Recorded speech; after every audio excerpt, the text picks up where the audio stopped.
Hello, everyone. Last week, the big topic of discussion was performance-enhancing drugs, and this week, we're doing cognitive-enhancing drugs. So, first time around, we were looking at drugs that enhance physical ability. Now we're looking at drugs that enhance mental ability. And the readings we have this time around are mainly focused on the question of whether or not universities should regulate the use of cognitive-enhancing drugs. It's possible, if you dig around enough at pretty much any large university, to find people who are basically selling their Adderall pills or equivalent for a high price to interested students who want to get, a boost before a big exam or something like that. Now, I've seen different figures on how common it is. It's common enough that some people are worried about it, but it's not like this is an overwhelmingly common experience where, the average student is going to run into this sort of thing. But I've seen some figures between 7% of students basically taking these kinds of drugs without a prescription, and the higher end closer to 15 or 20%. Hard to, I'm not in a position to figure out exactly which figure is more accurate, if any of them. But the point is, it's common enough, even if it were the 7% figure, if you got a university that has, as Ohio State does, 40,000, 50,000 plus students, 7% is still going to be a few thousand students. So it's not a trivial number. And the question is, should these students who don't have a medical need for these cognitive enhancing drugs be allowed to take them? Now, from a legal standpoint, the answer to that question, strictly speaking, would be no. You're not allowed to possess those kinds of drugs legally or to distribute them to people who don't have a prescription. You have to have a prescription to possess the drugs or to pick them up from a pharmacist. If you don't, what you're doing is technically against the law. So it is weird. Like, a lot of people don't think about it this way. But if you were to go on like a Reddit thread and find some people at, your university or whatever saying, hey, I've got some spare Adderall pills, I'll sell them to you. They're basically, admitting that they're selling drugs, which is an illegal thing. People, I'm sure, would not have the same attitude about being that laissez-faire about it if it were a drug like, I don't know, heroin or cocaine or something like that. Not to say those substances are like on the same level here, but the activity is just as illegal. So anyway, before we get into the ethics of things, here are a few important facts. I already kind of just stated kind of what the law says about it.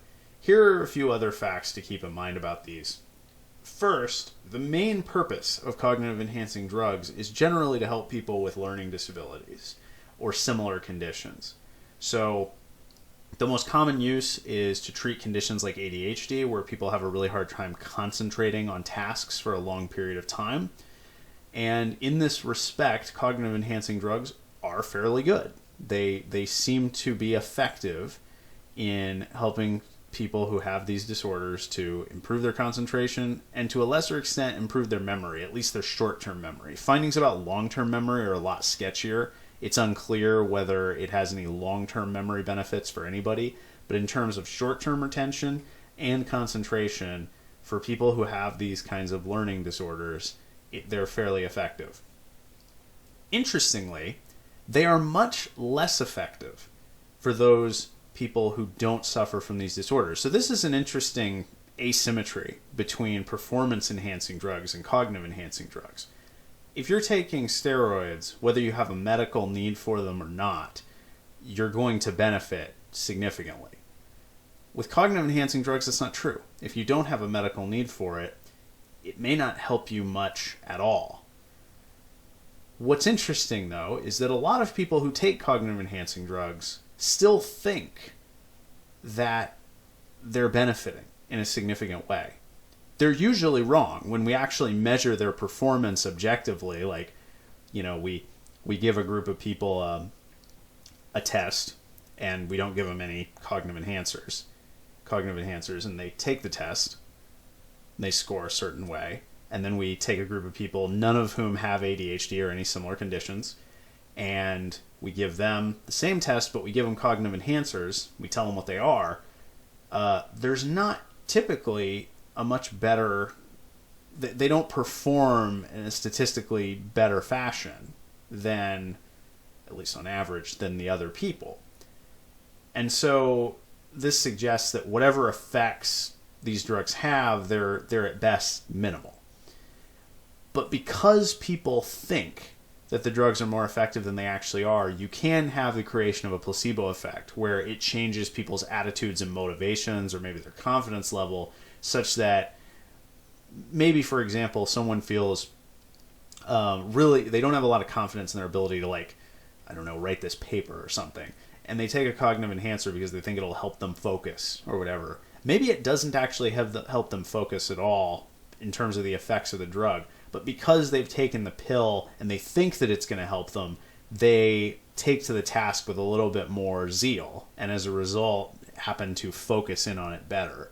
You can see effects like that take place, and placebo effects are a real phenomenon, and it can improve your performance, but the drugs themselves are not the source of the improved performance in those situations.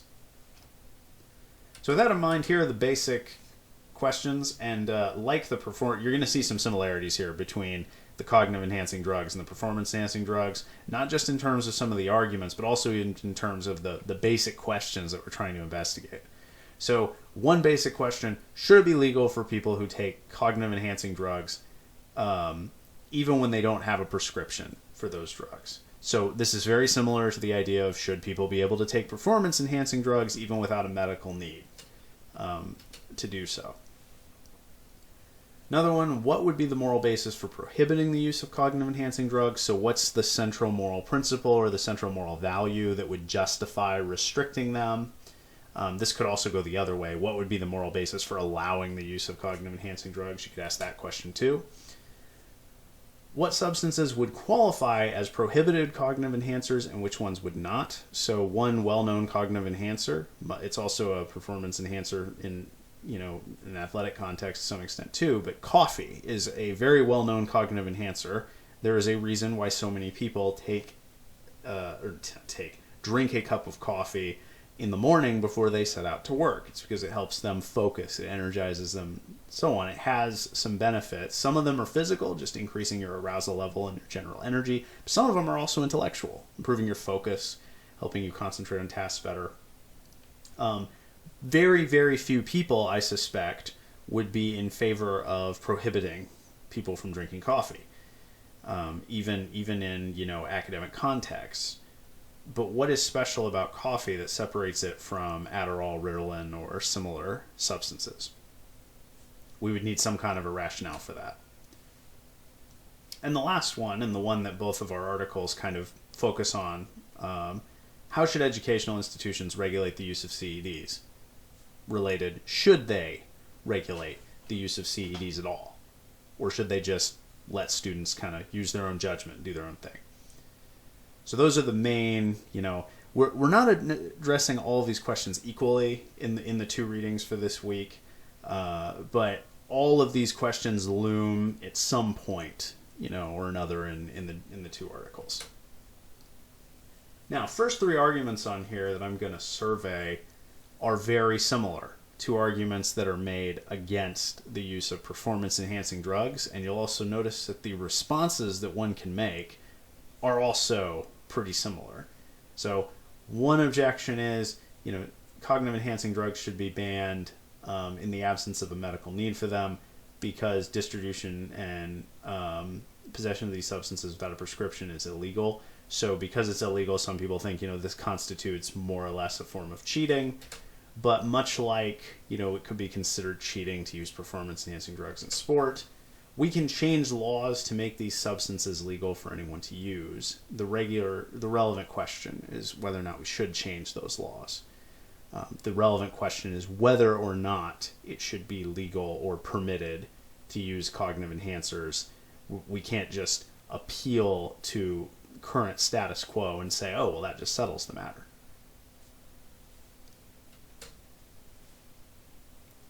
Another one similar to performance-enhancing drugs is the health-based argument.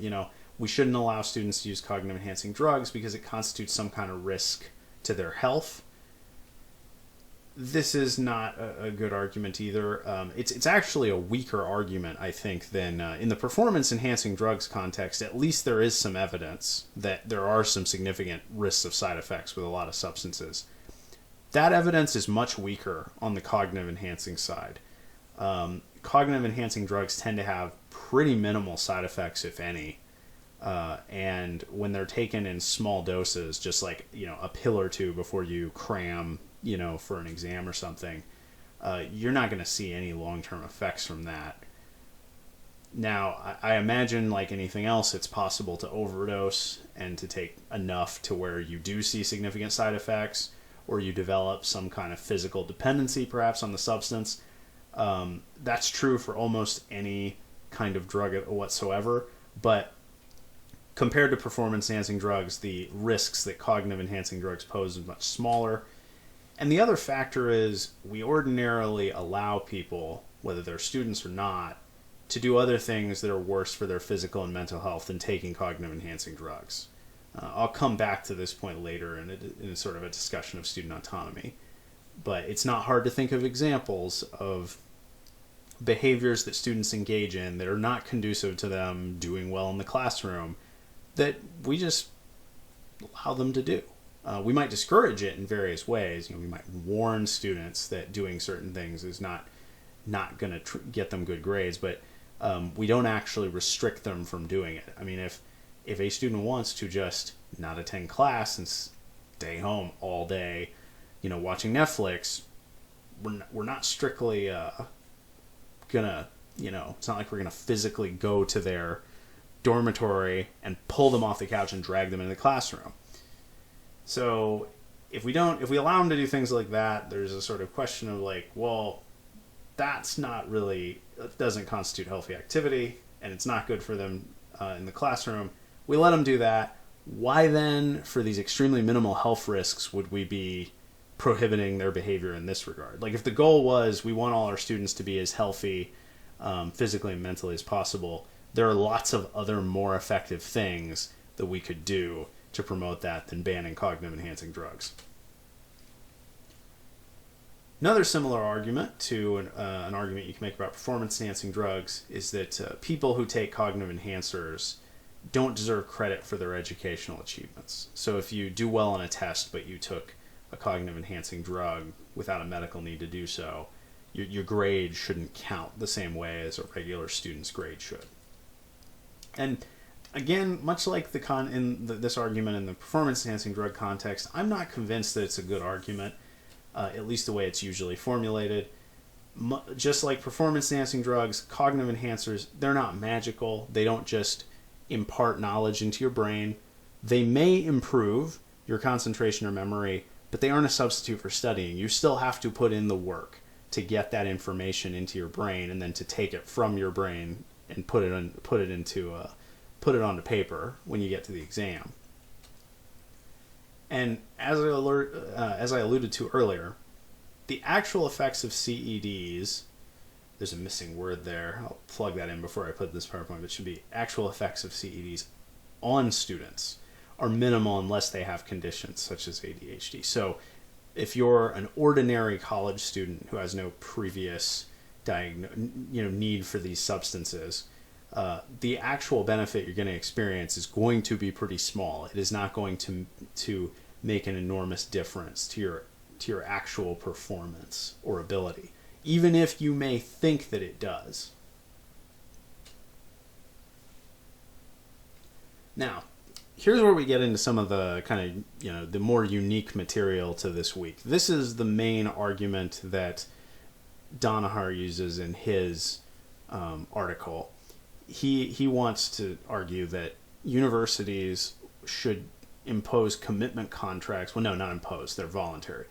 Should, I guess, utilize voluntary commitment contracts to regulate the use of cognitive enhancers. So the idea is that the university would encourage students to voluntarily complete commitment contracts that they wouldn't use cognitive enhancing drugs. And a commitment contract is it's the kind of thing you might use in a program like Alcohol Anonymous or something like that, to try to, like, you're trying to get somebody to sober up. They would sign a commitment contract related to regulating their consumption of alcohol.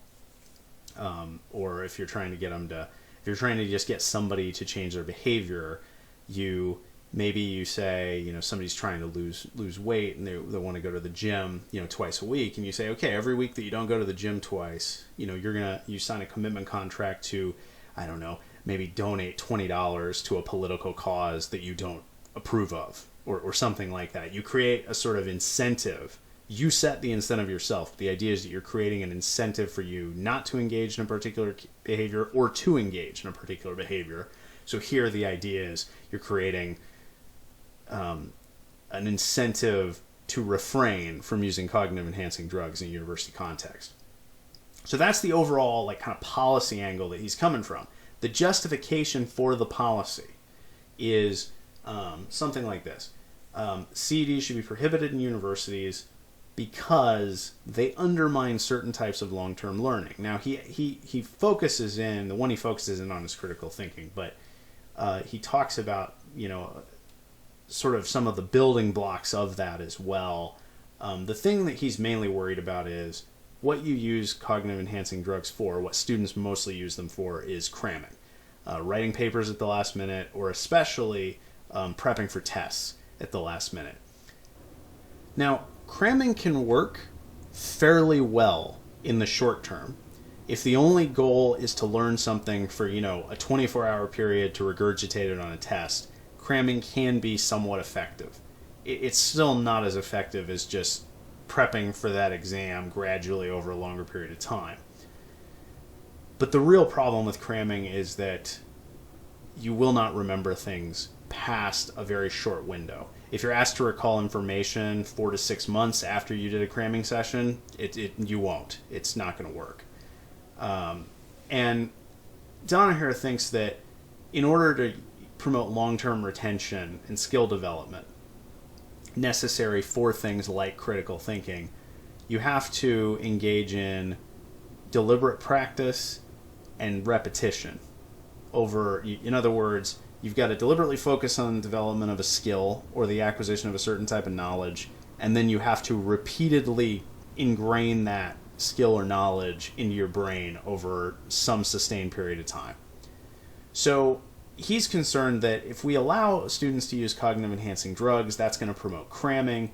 Cramming doesn't translate to long-term knowledge acquisition. And so we shouldn't promote cramming. And if we're not going to promote cramming, then we shouldn't promote the use of cognitive enhancing drugs either. One way we can do that is to use voluntary commitment contracts to try to regulate it, try to discourage students from using it. So Donaher's actual position, I guess, isn't necessarily to say that that CEDs should be prohibited in some kind of like totalitarian fashion, where universities are like kicking down doors to dorm rooms and doing unexpected searches to see if students have pills, but rather in a more a less invasive way, a way that the students themselves are kind of regulating their own behavior. Okay, that was a long explication of the argument. Here's the thing, though. I'm not convinced this is actually a successful argument for regulating CEDs.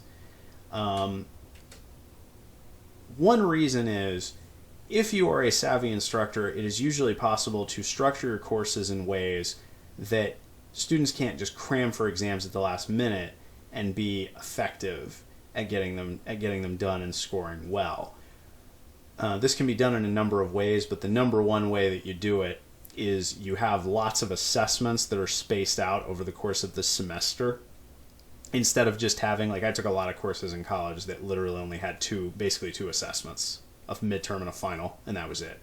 If that's your course, if those are the only assignments you have, then yeah, you study your ass off for, 1 or 2 nights before the midterm, take that test, study your ass off 1 or 2 days before the final, take that, and you might be able to do pretty well in a course that's structured that way, even if you don't retain any of the information for the long term. But if you space out assignments sufficiently and have a large enough number of assignments that students are constantly being tested and constantly being required to engage with the course material, over the entire semester and not just like a small little, couple of days before an exam, then you're going, if they're going to try to cram for all those assessments, they're going to be cramming so often that they're basically just going to be doing regular, consistent studying. And at that point, the concern disappears. So my proposal would be, instead of worrying about trying to limit the use of cognitive enhancing drugs, why don't we just design our courses better, design our courses in ways that discourage that kind of behavior or that make it an ineffective way to do well in them. And the other thing here is other behaviors that hinder student learning, like irresponsible drinking or poor sleep habits, are typically allowed. Like, we don't restrict students from doing those kinds of things. You could easily improve student learning tremendously if you just had rigid curfews, like a 10 p.m. curfew in every for everyone living in every residence hall. And I'm not going to say there are no universities that impose such a policy, but it's definitely rare. And the fact that that's rare and that nobody really worries about that suggests, to be clear, that would make a huge difference, a much bigger difference, I think, than trying to do these commitment contracts to regulate the use of cognitive enhancers. The fact that we don't do that suggests that there are other values that the university has beyond just student learning. And one of those values, I think, is treating students like adults and letting them be autonomous and choose how they're going to spend their free time. So my overall takeaway on this argument is it's an interesting strategy to try to pin down the prohibition of cognitive enhancers to a sort of central goal or value of the university, but I don't think it's successful. I think that value can be promoted in other ways, and I think that it would involve compromising other things that the university values, like the promotion of student autonomy, that we really shouldn't compromise on too much. Now, here's the other main argument that comes out of one of the readings. This is from Gavin Enk's article. The basic gist of his position is that he's taking virtue ethics and he's applying it to the specific case of a student using a cognitive enhancer to try to score well on an exam. And his standard in the article is that he thinks cognitive enhancers should be permitted, even for students that don't have a medical need for those drugs, when the student in question has a virtuous motivation to use the drugs. So a couple examples he gives of virtuous motivations in this context include having a really, really deep passion for the subject matter and just wanting to learn it in more depth, or a student who's taking a lot of different, I don't remember exactly what the student's curriculum was. The student's name was Vivian. She's the example of this, but a student who is undertaking an extremely rigorous and multifaceted program of study, and for that student, it's really important for her to be able to use her time effectively to keep up with all of the different things that she's studying. So here you can imagine somebody who's trying to squeeze in, a really complex double major and still graduate in 4 years, or a person who's maybe following a more conventional degree program, but is working a full-time job while they're doing it, and simply doesn't have as many hours in the day to devote to their studies as a normal student would. Now, in contrast, Eng thinks that students who don't have virtuous motivations, like if you're a student who just basically wants to use a cognitive enhancer to correct for bad study habits or for your laziness in the past, he doesn't think that student should be allowed to use cognitive enhancers because he doesn't think it reflects a virtuous motivation.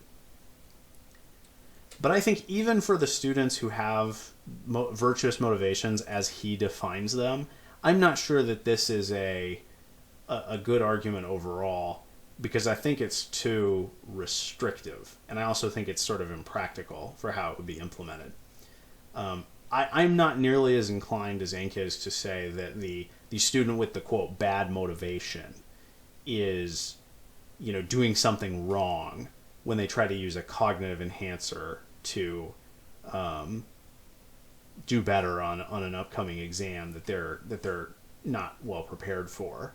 I do think that it would be better in some sense if they weren't in that situation, but I'm not sure I think that they've actually done anything wrong by just, say, procrastinating or perhaps being busy the previous couple of weeks, or maybe just being forgetful and just neglecting some of their preparation for that.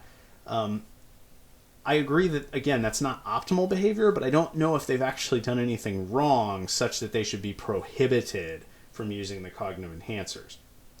But the more practical issue here is, how exactly do you determine what a student's motivation is anyway?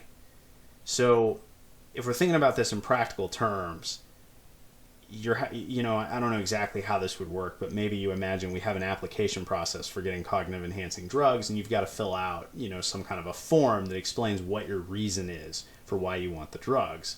And if we're going to have some kind of a way of distinguishing these so-called virtuous motivations from non-virtuous motivations, and I think in practice that's going to be very difficult to do, because not every student is going to simply want is going to want the drugs for the so-called virtuous reason of, I want to study this material in great, in more depth or learn more or whatever.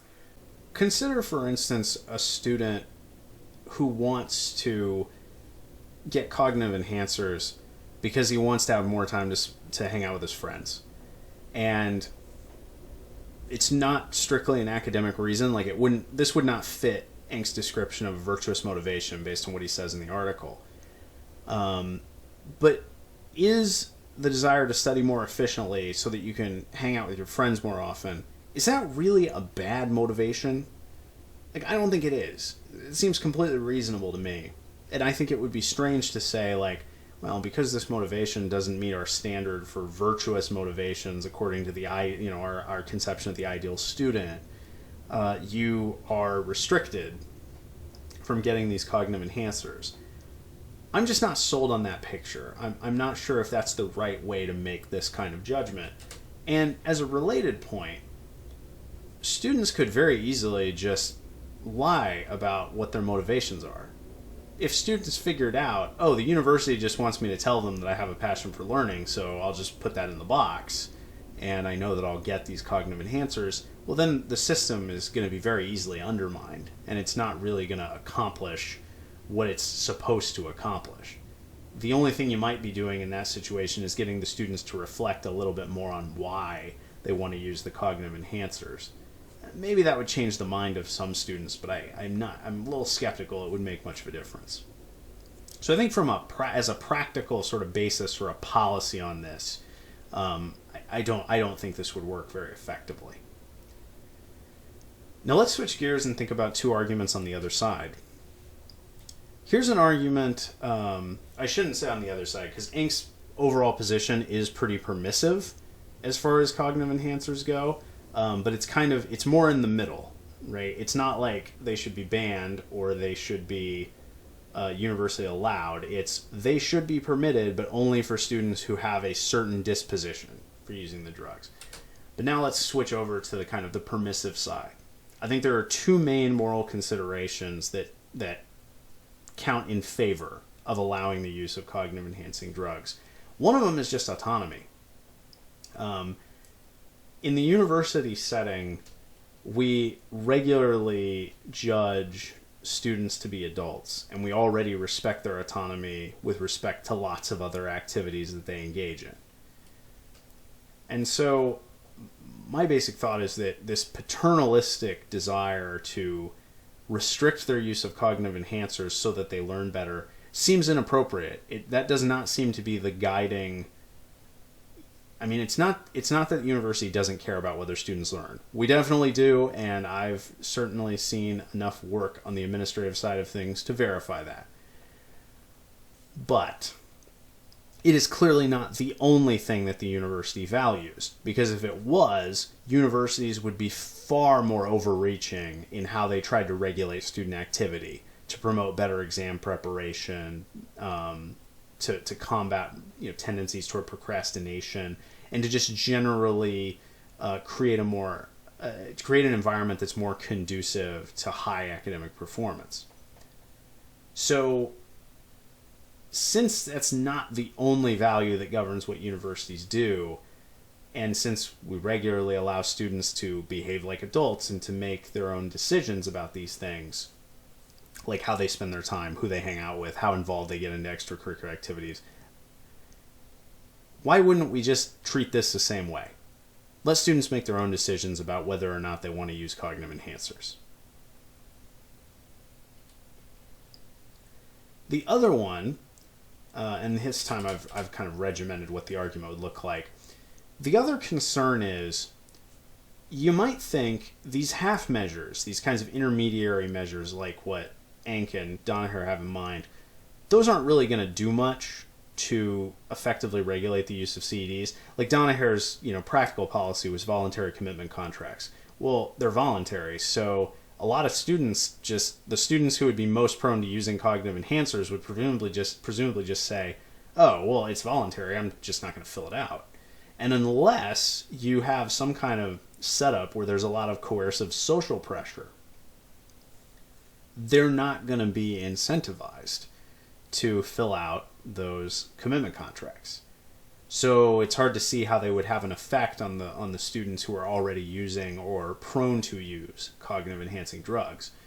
So you might think the only real way the universities can regulate this stuff is going to involve some kind of really significant student surveillance. So as I said, maybe you have random searches of dorm rooms, or maybe you have certain kinds of stricter policies about what students can bring into certain areas, or maybe if you think about it in a sort of really Orwellian dystopian fashion, maybe it goes so far as to actually have security cameras in residence halls and things like that. In any event, I suspect that level of surveillance would substantially reduce student privacy in some significant ways. And I suspect that the violation of student privacy, or the reduction of it, however you want to conceptualize that, either way, I think the moral loss there, the loss to kind of the student's privacy rights, might well outweigh any benefit that is gained from fewer students using cognitive enhancing drugs. So I think there's something to be said that even if you could enact these kinds of regulations to decrease the use of cognitive enhancing drugs, it would involve a moral cost that we are not willing to pay. Now, you might gather, if you've been keeping track of what I think are good arguments and bad arguments, my overall position on this issue is I really struggle to see much of a problem with using cognitive enhancing drugs under the current circumstances. I have some reservations about performance enhancing drugs. I have fewer reservations about cognitive enhancing drugs, at least based on now a year and a half or so of teaching about this specific issue in the classroom. Now, obviously, this is just my own position. You are free to disagree or to think that perhaps I've given an argument that I've appraised, like kind of the short end of the stick. Maybe there's a better way to present it that would be more resilient to some of the concerns that I raised. It's also not a comprehensive survey. This is, just a kind of snapshot, an overview of the issue that's anchored to some degree to the two articles we're reading. There's more literature on this. If you want to write your term paper on this, you won't lack for finding it. But having said all of that, I just really think that respecting student autonomy and student privacy at face value creates a pretty strong case for letting students use cognitive enhancing drugs. And until there's a really strong countervailing reason, I think a non-interventionist approach is the best way to go. Just, treat cognitive enhancing drugs the same way we treat other things. Let the students use their own judgment about whether those things would be good for them to take or not. And just don't worry about it. Now, universities would probably say that as long as the possession of cognitive enhancing drugs are illegal, the university has, some kind of a vested interest in not allowing those substances to be distributed among, students without a prescription and so on. And I get that. That's the same rationale that, universities would have for, say, confiscating marijuana or, imposing penalties on students who are found with it. But again, it doesn't really address the core question, right? The core question in both those cases would be, do we have a good underlying reason to support the current laws or rules that we have governing the use of these substances? And I think, at least with cognitive enhancing drugs, not particularly. The standard here looks to me to be pretty weakly supported. So I would be in favor of a change to the law to at least make it legal for people who don't have medical conditions to still acquire at least some version of these drugs, at a pharmacy or something like that.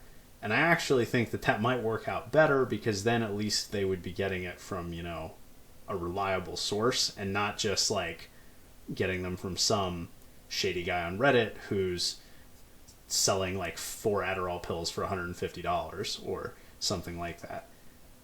And for what it's worth, that is ludicrously overpriced, but that is the kind of stuff that people will do, because people get very desperate when they're 2 days away from a really, really big exam, and they think that they can get a boost from taking one of these pills. So I would be in favor. With performance-enhancing drugs, I'm less certain whether a change to the status quo would be a good thing. But with cognitive-enhancing drugs, I'd be more willing to see a change to our current laws and regulations on it, and to see permissive policies with respect to their use. Anyway, I think that's enough out of me on this issue. You've got one thing I am going to post in addition to this PowerPoint and the lecture is a handout that compares some of the similar arguments with respect to performance-enhancing drugs to cognitive-enhancing drugs. It's in kind of a Word document. It looks like a table.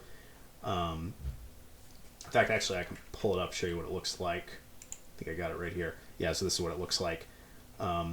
That is something that I will put up, and this could be of use to you as a study aid or something like that as we move further along in the course, because several of the arguments that come up with respect to performance-enhancing drugs, the equivalent of them, very similar arguments come up with respect to cognitive-enhancing drugs. And they also have very similar potential responses that you can give if you want to try to develop a way to object to these kinds of arguments. So, take a look at that stuff on Carmen, and I didn't engage as much with the reading material this time around as I have in the past couple of weeks, but part of that is because you have a reading quiz, and you will have one the week after that as well. These reading quizzes are designed to kind of gauge how closely you can examine the text and pick out some of the key ideas from them. And so to that end, I don't want to give you so much information in the lectures that you could do well on those quizzes without reading the material at all. So take a look at the articles if you haven't already, and don't neglect to complete that reading quiz before the week is out.